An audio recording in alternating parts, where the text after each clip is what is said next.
শুরু করেন, বিসমিল্লাহ করেন। আউযু বিল্লাহি মিনাশ শাইতানির রাজিম, বিসমিল্লাহির রহমানির রহিম। শুরু করেন।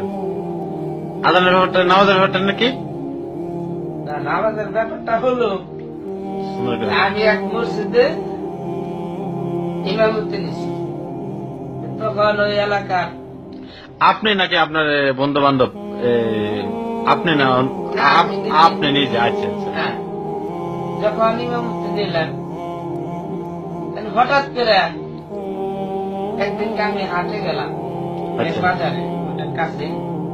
বাজারে যাওয়ার পর জোহরের টাইমে আজান দিয়েছি, আজানের আগে চলে গেছি।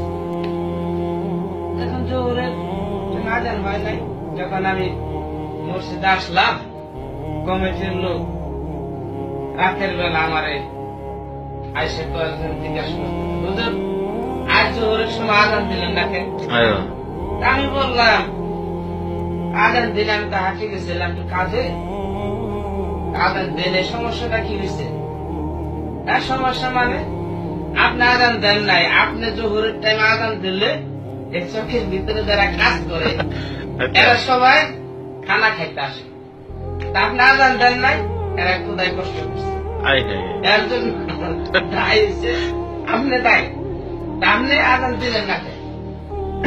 আচ্ছা, আপনারা রাখা হয়েছে, আমরা বেতন দিই, আপনি আজান দিবেন, নামাজ পড়বেন, আপনার বেতন দিন, আপনি নামাজ পড়বেন না? আপনি নামাজ পড়বেন, কিন্তু আমরা নামাজ আমার কথা জিজ্ঞাসা করবেন না, আমরা টাঙ্গুইল আসুন। আচ্ছা আচ্ছা, ফজরের এই ফজরের টাইমে যদি আপনি আজান না দেন তাহলে মানুষের কাজে যাওয়া বন্ধ হয়ে যায়। আপনি আজান দেন, এই আজান শুনে সবাই কাজে যায়। কাজে যা, এটা হলো ফজরের আজান। ফজরের আজান হলো কাজে যাওয়ান্তে, ফজরের আজান শুনে সবাই কাজে যায়। আরে আচ্ছা, এরপরে জোহর আজান যখন দেন সবাই খাইতে আসে।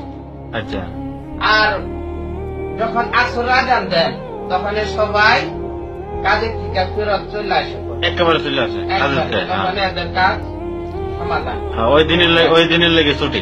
দেখো তখন বলতেছে আপনারা রাখা হয়েছে ঠিক মতন, আজান দেবেন, কারেন্ট চলে যায়, ব্যাটারি আছে, ব্যাটারি আজান দেবেন। আজান না দেন তাহলে আমাদের বিশাল সমস্যা। মাগরিবের সময়, মাগরিবের সময় তো আজান দিলে ওই যে বেটিরা বাটি বুটি ধরা, বুঝতে পারলো সন্ধ্যা হয়েছে, বাটি ধরা সন্ধ্যা হয়ে গেছে, হুজুর আজান দিছে। হ্যাঁ, তখন দেখা গেছে যার বাড়িতে কারেন্ট লাল জ্বালাইলো, যার বাড়িতে কারেন্ট নাই সে বাতি ধরা। আচ্ছা, আচ্ছা, যখন কিনা মাস্টার শেষ হয়ে যায় আমার টাকাটা সাথে সাথে বলতে কি বলতো, নামাজ পড়ে, হ্যাঁ খাওয়া দাওয়া করে, তখন রাত হয়ে গেছে, এসারের নামাজের পরে তখন খাওয়া দাওয়া করে হেরা শুয়ে পড়ে। আচ্ছা, মাস্টার শেষ করলে আমার টাকাটা দেওয়া যায়, বেতন দিলা, বেতন ক্লিয়ার। তখন আমি জিজ্ঞাসা করলাম, আচ্ছা ভাই আপনারা নামাজও পড়েন না, বেতন উঠান না, উঠাইতে দেখি না, মাস শেষ হইলে এই বেতন আপনারা কেমনে দেন? এত টাকা আমার মাসটা শেষ হইলে দেওয়া দেন। তখন বললো, হুজুর আমাদের মসজিদের অনেক টাকা আছে, এই টাকা যারা ব্যবসা করে সুদের উপরে কাছে দিচ্ছি। আচ্ছা আচ্ছা, তখন এরা কি করে মাস শেষ হলে লাভ গুলা দেয় না, এগুলো তো আপনার বেতন দেয়, আরো অনেক থাকে, এটা জমা থাকে। আমরা কি করে সুদের টাকাটা আমার বেতন দেয়, আগে তো কর নাই, আমি আপনার মসজিদ আর থাকবো। আচ্ছা, আপনি নিজে বলতেছেন? আপনি নিজে চাকরি করছেন মসজিদে? ওখানে ইমাম। আচ্ছা আচ্ছা, আমাকে ভাই আপনারা এই সুদের চেয়ে আমার বেতন দেন, কোন সময় কর না তো? আমি তো কয়েক মাস হয়ে গেল, আমি দেখতেছি আপনারা মাসটা শেষ হলে বেতন দেওয়া দেন, কেউ নামাজ পড়তে আসে না, সকালবেলা খালি পোলাপান করতে আসে। তারপর পোলাপান কেউ জন্য পড়তে আসে, হুজুর মেয়েরা বড় হয়ে গেলে বিয়ে আসলে জিজ্ঞাসা করে কোরআন শরীফ পড়তে পারো কিনা। এখন যদি মেয়ে কোরআন শরীফ পড়তে না পারে ভালো বিয়ে তাহলে এই জন্য মেয়েদেরকে কোরআন শরীফ শিক্ষা দিতে হয়, ভালো জায়গায় বিয়ে দিতে হবে।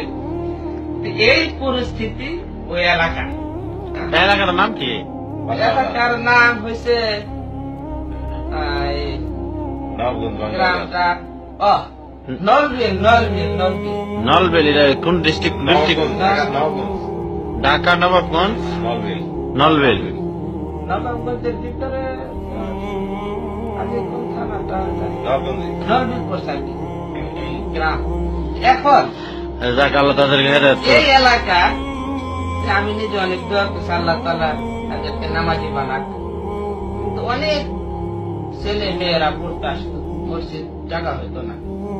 সবাই বলতো হুজুর আপনি আসাতে এই মসজিদের গোলাপার বেশি আসে। হ্যাঁ, কেন? আগের যে ইমাম সাহেব ছিল তো ইমাম সাহেব নিজে নামাজ পড়তো না, নিজে নামাজ পড়তো না। একদিন এক যুবক ছেলে এসে আমার জিজ্ঞাসা করলো, হুজুর ফজর আযান আপনি কি শুয়ে শুয়ে দেন নাকি উঠে দেন? তখন আমি বললাম, এই তুমি কি বলে এটা শুয়ে শুয়ে কি আযান দেয়? তাহলে আগে হুজুরের শীতের মধ্যে উঠতো না, ওই মা ওতরা কাছে নিয়ে রাখতো, মাইকের সেটটা কাছে থাকতো, সুইচটা দিয়েই আযান দিত, আযান দিয়ে সে ঘুমায় থাকতো, উঠতো না। আচ্ছা সে নামাজ পড়ে না, সে শুয়ে থাকতো। পোলাপান পড়তে আসতো, আয়সা ডাইকা হুজুর উঠাতো, হুজুর উঠে না আমি পড়তে আসছি। তো হুজুর উঠে মুখটা ধুয়ে পোলাপানটা পড়াইতো। যুবক ছেলেরা জিজ্ঞাসা করে, তো হুজুর আপনি কি আযান শুয়া দেন না উঠা দেন? তখন আমি বললাম, আরে বেকেল শুয়া শুয়ে কি আযান হয়? এই পরিস্থিতি ওই এলাকায়। আমি যাওয়ার পর আল্লাহ রহমতে অনেকটাই সুযোগ সুবিধা হয়েছে, মানুষের নামাজের জন্য ডাকছি। এরপরে এক মৌলানাদের ওয়াজ করালাম, ওখানে ভালো এক মৌলানারে নিয়ে অনেক বড় একটা ওয়াজ দিলাম। তখন এই মুরব্বীরা বললো, আরে হুজুর আপনি যে ব্যবস্থা নিচ্ছেন টাকা পয়সা দেবো কারা? তখন আমি বললাম, দেখেন ওয়াজের ব্যবস্থা আমি করতেছি, তো যুবক ছেলেদেরকে নিয়ে আচ্ছা এবার শেষ করে দেন। কিছু চাউল উঠাইলাম, কিছু বাঁশ উঠাইলাম, কালেকশন করে ওয়াজ দিলাম। তো ভালো ওয়াজ হইলো, তো কিছু টাকা পয়সা মসজিদের জন্য উঠলো। তো মুরব্বীরা বললো, হুজুর আমরা মসজিদ দিছি পরে থেকে কোনোদিন এই মসজিদ ওয়াজ হয় না, তা আপনি আসার পরে আমরা একটা বার ওয়াজ শুনলাম।